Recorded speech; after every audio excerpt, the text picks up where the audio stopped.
90 বছর বয়সী সেলিম খানের অসুস্থতার খবরে উদ্বিগ্ন বলিউড। বান্দ্রার গ্যালাক্সি অ্যাপার্টমেন্টের নিকটবর্তী হওয়ায় দ্রুত লীলাবতী হাসপাতালেই তাকে ভর্তি করা হয়।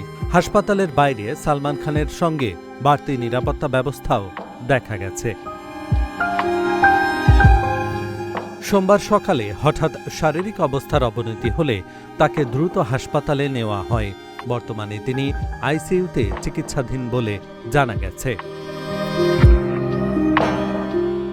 হিন্দি চলচ্চিত্রে সেলিম খান এক কিংবদন্তি নাম, এক নতুন ধারা সৃষ্টি করেন। জাভেদ আখতারের সঙ্গে জুটি হয়ে তার লেখা শোলে, দিওয়ার, ত্রিশূল, ডনের মতো সিনেমা আজও ক্লাসিক হিসেবে বিবেচিত। এই জুটির হাত ধরেই হিন্দি সিনেমায় অ্যাংরি ইয়াং ম্যান চরিত্রের উত্থান, যাকে পর্দায় জনপ্রিয় করে তোলেন অমিতাভ বচ্চন।